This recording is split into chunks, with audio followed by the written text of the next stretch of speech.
हाँ, सुप्रभात बच्चों। तो आज पुनः आपको मैं उपसर्ग और प्रत्यय के संदर्भ में कुछ जानकारियाँ देने जा रहा हूँ। यद्यपि कल मैंने उपसर्ग के बारे में कुछ जानकारियाँ भी दी थी, तो आज प्रत्यय के बारे में मैं आपको बतलाऊँगा। उपसर्ग जो होता है वो किसी भी शब्द के पूर्व में लगता है, और ये भी मैं बतलाया था कि तत्सम, तद्भव और विदेशज शब्द में उपसर्ग लगाया जाता है। तत्सम, तद्भव और विदेशज शब्द में लगाया जाता है उपसर्ग, जिसके बहुत से उदाहरण भी मैंने आपको दिए थे। और ये भी मैं आपको बतलाया था कि संस्कृत में उपसर्ग 22 है ना। संस्कृत में 22 उपसर्ग है। इन उपसर्गों से बने अनेक शब्द हमें हिंदी में मिलते हैं, जबकि यह संस्कृत का उपसर्ग है। संस्कृत के उपसर्ग से बने कुछ ऐसे शब्द हैं जिनका प्रयोग लोग धड़ल्ले से हिंदी में करते हैं। तो 22 उपसर्ग को बाय हार्ट कर लेना जरूरी है आपको। उससे क्या होगा, यह चैप्टर आपके लिए बिल्कुल आसान हो जाएगा। तो अति, अधि, अनु, अप, अभि, अब, आ, उच्च, उत, उप, दूर, दोष, निस, नि, पड़ा, पड़ी, प्र, प्रति, वि, सम, सु, ये सब जो है सो उपसर्ग है। संस्कृत में कुछ शब्द या शब्दांश जो प्रायः समास रचना के पहले भाग में आते थे, इतने अधिक प्रचलित हो गए हैं कि इनका प्रयोग हिंदी में उपसर्गों की भांति होने लगी है। वैसे स्व भी उपसर्ग है, पुरा भी उपसर्ग है, स्वयं भी उपसर्ग है, सम भी उपसर्ग है, अ, कु, सु, सत उपसर्गों की कमी नहीं है। ये सब तद्धित प्रत्यय हो, ये तत्सम उपसर्ग हो गया। तद्भव उपसर्ग में अ, उन, औ, पर, सु, अध, धु, भिन, भर कितना कहें, बहुत है। आगत में ब, बा, बे, बद, खुश, ना, गै, ला, हम, हर, कम, दर, सर, ये हो गए आगत माने विदेशज शब्द। तो ये तत्सम हो गया, ये उपसर्ग हो गया। अब आइए प्रत्यय। उपसर्ग तो जान ही गए कि यह भाषा की स्वतंत्र इकाई है और किसी भी शब्द के पूर्व में लगाकर उस शब्द के अर्थ में परिवर्तन ला दे तो वह उपसर्ग कहलाता है। अब जैसे देखिए,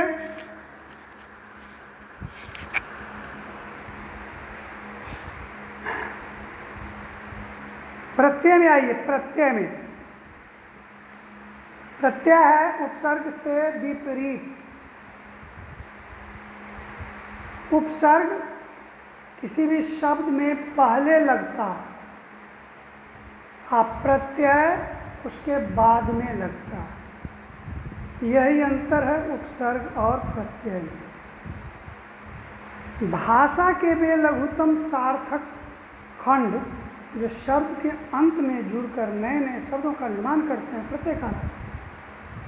और मैं कह रहा हूँ कि वैसा शब्दांश जो किसी शब्द के अंत में जुड़कर उस शब्द में परिवर्तन ला देता है, उसे प्रत्यय कहते हैं।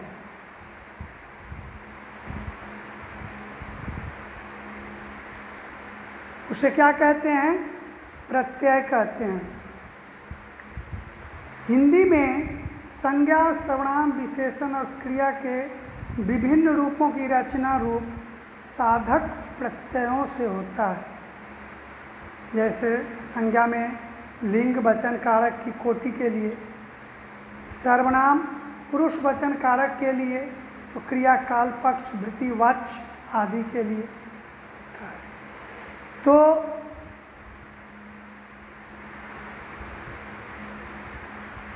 ता प्रत्यय लगा दीजिए अगर क्रिया में, तो जा में क्रिया में ता प्रत्यय लगा दीजिए, जाता, जाते बहुवचन हो गया, जाति स्त्रीलिंग एक वचन, और बहुवचन में जाति ही होगा। तो संस्कृत में दो प्रकार के प्रत्यय होते हैं। प्रत्यय दो प्रकार के होते हैं, जो मैं कल या परसों भी बताया था कि तद्धित प्रत्यय और कृदंत प्रत्यय। आज मैं आपको प्रत्यय के बारे में बताऊंगा।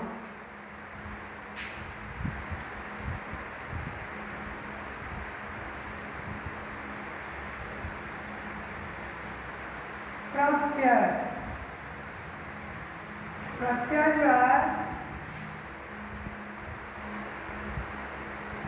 किसी भी वैसा शब्दांश जो किसी शब्द के अंत में लगकर उस शब्द के अर्थ में परिवर्तन कर दे, अर्थात नए शब्द का निर्माण करे, उसे हम प्रत्यय कहते हैं। तो प्रत्यय संस्कृत में प्रत्यय दो होते हैं। संस्कृत में कितने प्रत्यय होते हैं? दो होते हैं। एक होते हैं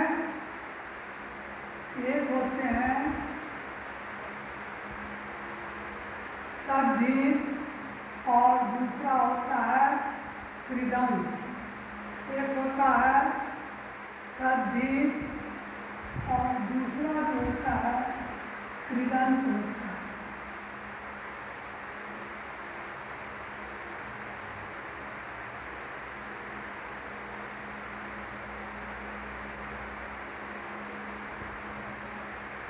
तद्धित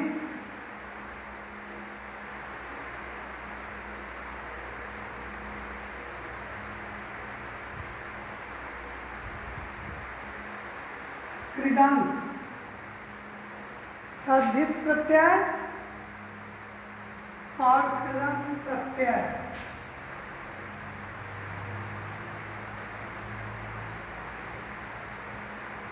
तद्धित प्रत्यय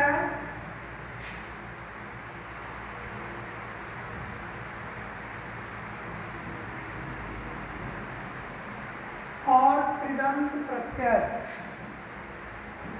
प्रत्यय दो होता है। तद्धित प्रत्यय संज्ञा,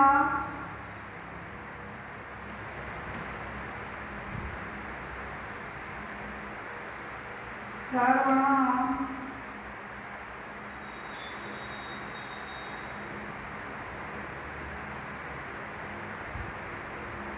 विशेषण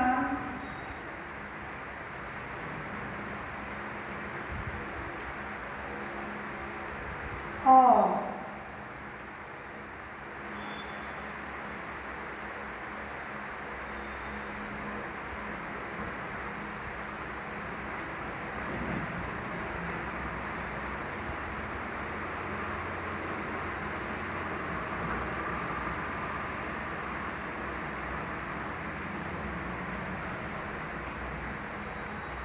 संज्ञा सर्वनाम विशेषण और अव्यय के अंत में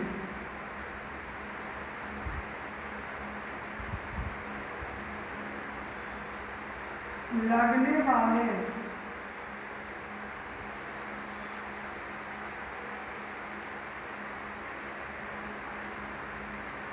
प्रत्यय को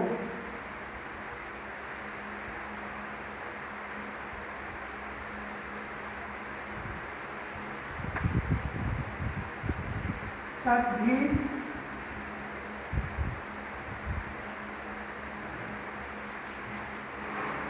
प्रत्यय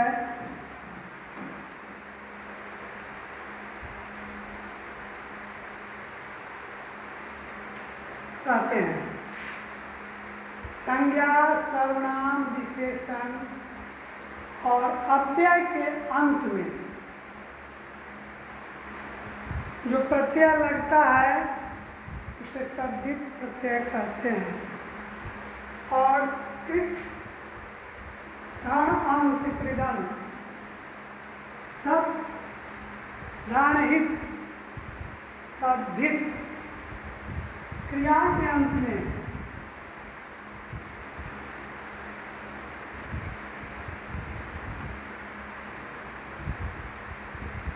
क्रिया के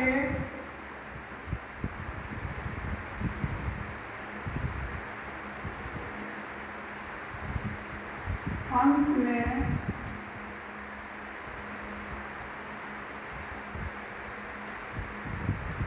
लगने वाले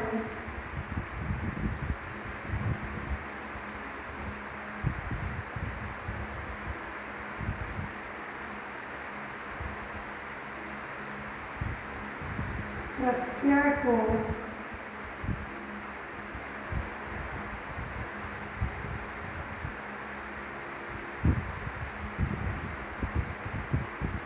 कृदंत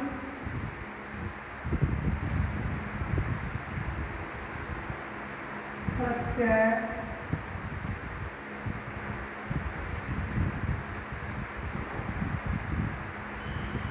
कहते हैं। इसको जानना आपके लिए बहुत जरूरी है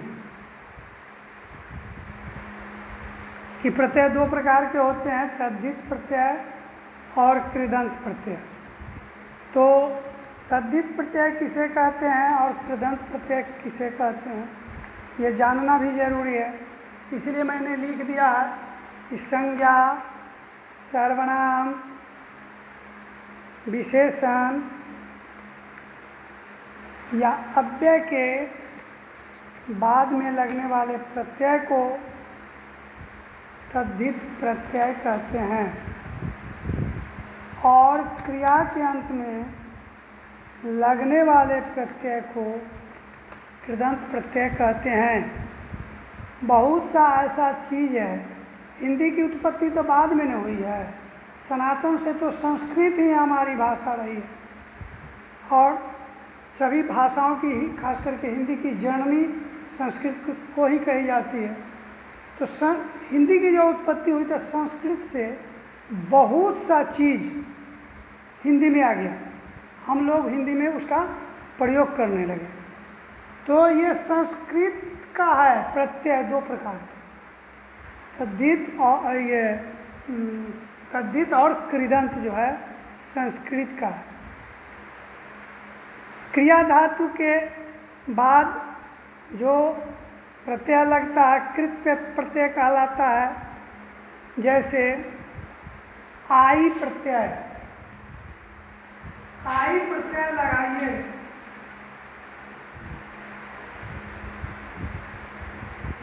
आई प्रत्यय लगाइए तो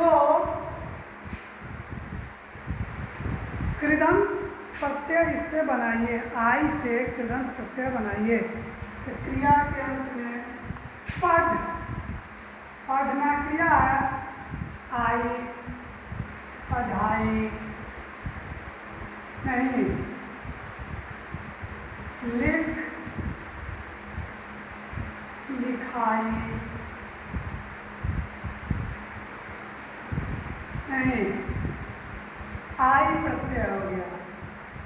क्रिया के अंत में ये लगा, इसलिए कृदंत प्रत्यय हो गया। क्रिया के अंत में नहीं लगता तो तद्धित प्रत्यय होता, क्योंकि क्रिया के अंत में आया, इसीलिए कृदंत प्रत्यय हुआ। पठनीय कृदंत प्रत्यय हुआ। गणनीय जो गिनती के योग्य हो, गणनीय, तो गिनती करना भी क्रिया है ना। पढ़ने के योग्य हो, पठनीय, तो पढ़ना भी क्रिया है। तो ये सब जो है सो कृत प्रत्यय हुआ। ये सब दूसरे प्रत्यय, दूसरा वे प्रत्यय होते हैं जो संज्ञा, विशेषण आदि शब्दों में जुड़कर संज्ञा और विशेषण बनाते हैं, तद्धित प्रत्यय कहलाता है। पन, बच्चा में पन लगा दीजिए, बचपन, पन लगाइए तो बचपन, पन प्रत्यय से बचपन,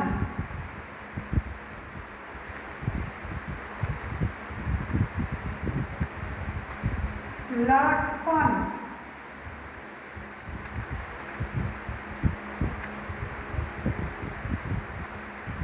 लेकिन ये क्रिया नहीं है। लड़का क्रिया नहीं है, बच्चा क्रिया नहीं है, फिर भी इसमें प्रत्यय लगा, तो ऐसे प्रत्यय को तद्धित प्रत्यय कहेंगे। ऐसे प्रत्यय को क्या कहेंगे? तद्धित प्रत्यय कहेंगे।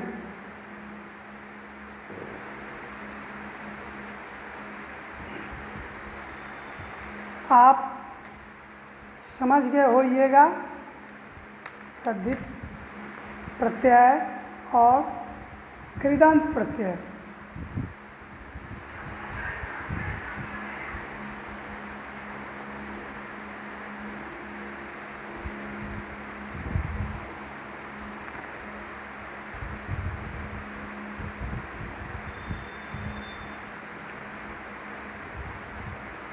अब जैसे इसी तरह के आपसे प्रश्न पूछा जाएगा कि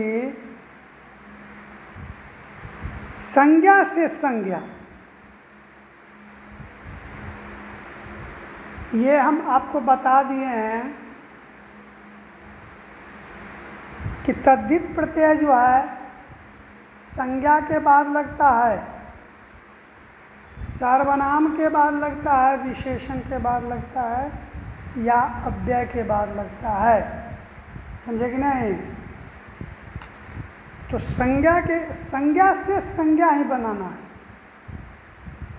संज्ञा से संज्ञा, जैसे इया, इया एक प्रत्यय है।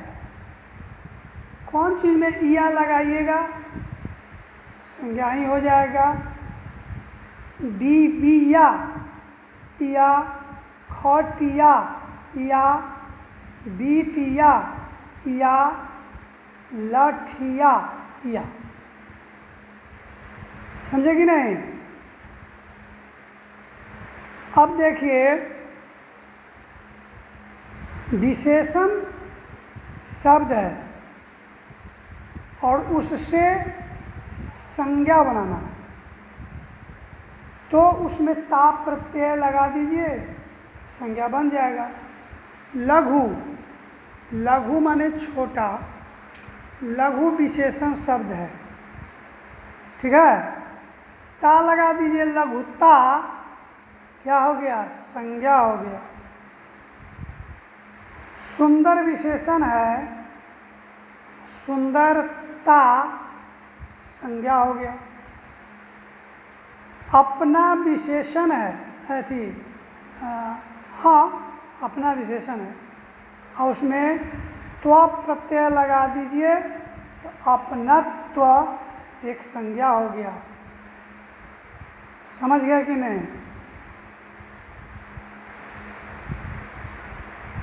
मीठा, मीठा क्या है, मीठा विशेषण है, और उसको संज्ञा बनाना है, आस लगा दीजिए, मिठास।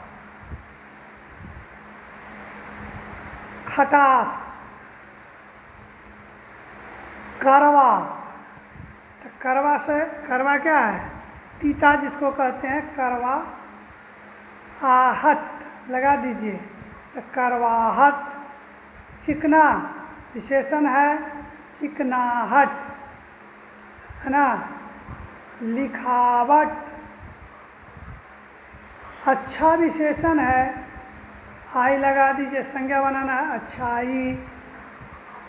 न्यायी, न्याय हो गया विशेषण, और न्यायी संज्ञा शब्द हो गया, है कि नहीं। आई लगा करके आप संज्ञा बना सकते हैं। अच्छा संज्ञा है, अच्छाई ये थी, अच्छा विशेषण है, अच्छाई संज्ञा हो गया। मीठा विशेषण है, मिठाई संज्ञा हो गया, लड़ाई संज्ञा हो गया। एवं प्रकार से इसके बहुत ढेर सारे उदाहरण हैं। अब संज्ञा से विशेषण बनाना है। ऊन, ऊन संज्ञा है, ऊनी लगा दीजिए, विशेषण हो गया। यह कपड़ा ऊनी है, इसकी विशेषता है कि ऊनी है।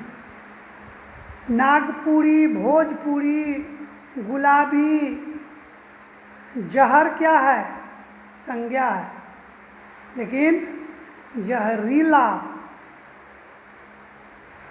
क्या हो गया, विशेषण हो गया।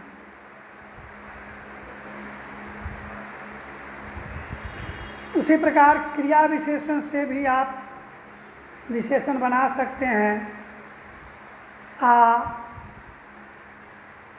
लगा करके, भैंस क्रिया से ला लगा करके, क्रिया विशेषण, क्रिया की विशेषता बतलावे से क्रिया विशेषण कहते हैं, है ना। अगला, पिछला, निचला, ये सब। तो विशेषण बहुत प्रकार के होते हैं, समझ गए कि नहीं। तो विदेशी शब्द का भी ये प्रत्यय होता है। प्रत्यय सालाना, मेहनताना, ये सब विदेशी शब्द है। मेहनत क्या है, विदेशी शब्द। रोज़ विदेशी शब्द है। दर्द, माल, चाल, अक, पिक, ये सब क्या है, सब विदेश का शब्द है।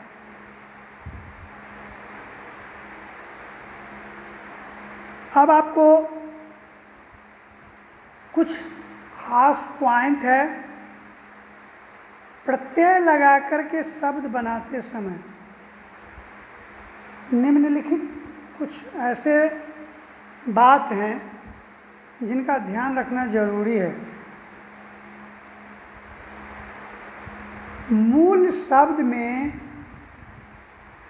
एक बार में केवल एक ही प्रत्यय जोड़ना चाहिए। मूल शब्द में एक बार में केवल एक ही प्रत्यय जोड़ना चाहिए।